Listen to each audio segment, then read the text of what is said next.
Alors, on arrive dans les QCM de diagramme d'orbital moléculaire. La molécule H2 a un ordre de liaison égal à 1. Alors, pour établir le diagramme d'orbital moléculaire de la molécule H2, tu dois placer d'abord tes deux orbitales 1s et 1s de part et d'autre. Chacune est occupée par un électron. Le recouvrement de ces orbitales atomiques te donne une orbitale sigma 1s qui est une orbitale liante, et l'orbitale antiliante correspondante qu'on va appeler la sigma étoile 1s. Et on va commencer par remplir les orbitales par ordre énergie croissant. On a donc ici 2 électrons dans l'orbitale 1s. L'ordre de liaison, il se calcule en faisant le nombre d'électrons dans l'orbitale sigma, enfin dans les orbitales liantes, moins le nombre d'électrons dans les orbitales antiliantes. Ici, ça nous fait 2 moins 0, et on divise par 2. 2 sur 2, ça fait 1. L'ordre de liaison vaut 1. Cette molécule de dihydrogène, elle existe avec une liaison simple. L'item A est vrai.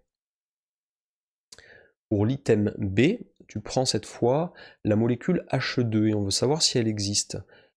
Pour l'hélium, la configuration électronique c'est 1s2, donc tu vas te retrouver ici avec 2 orbitales 1s2 pour chaque atome d'hélium.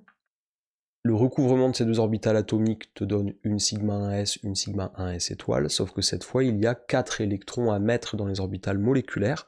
L'ordre de liaison vaut 2 moins 2, ça fait 0, sur 2, ça fait 0. Cette molécule H2, elle ne peut pas exister puisque l'ordre de liaison est nul. Pour la question C, on te demande si la molécule HE2 de plus a un ordre de liaison. Est-ce qu'elle a un ordre de liaison égal à 1? Eh bien, c'est vrai, puisque si tu enlèves, tu ionises ici la molécule H2, tu enlèves les 2 électrons de l'orbitale sigma 1s, sigma étoile 1s, et tu te retrouves avec la même configuration, enfin le même nombre d'électrons que dans la molécule H2. L'ordre de liaison, c'est donc 2 moins 0 sur 2, ça fait 1. Pour construire le diagramme d'orbital moléculaire de la molécule de dioxygène, donc tu prends 1s2 pour chaque atome d'oxygène, 2s2 atome d'oxygène, et puis les orbitales 2p sont occupées par 4 électrons.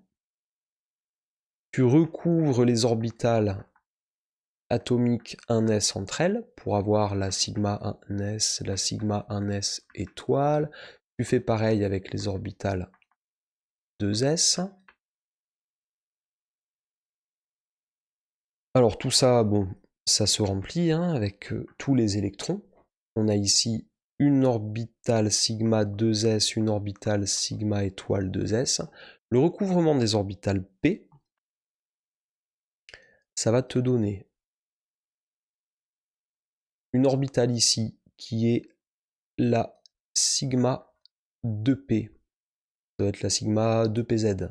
Et puis tu vas avoir ici la pi 2px, la pi 2py. Et les orbitales antiliantes correspondantes, c'est-à-dire la sigma étoile 2pz et la pi étoile 2px et la pi étoile 2py. Et tu dois remplir avec 2, 4, 6, 8 électrons. Donc ça va faire, je vais mettre en rouge, on voit mieux, 1 électron, 2 électrons, 3 électrons, 4 électrons, 5 électrons, 6 électrons, 7 électrons, 8 électrons. Une fois que tu as établi ce diagramme d'orbital moléculaire, eh bien, tu vas pouvoir répondre aux questions. Donc la question D notamment, la molécule O2 a un ordre de liaison égal à 2.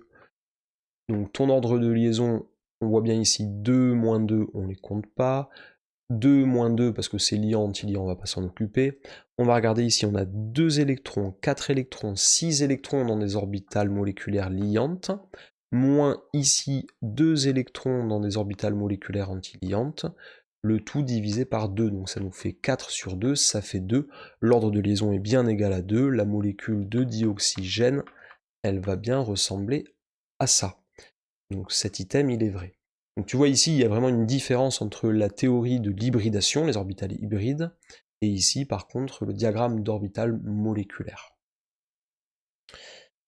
Pas la même théorie.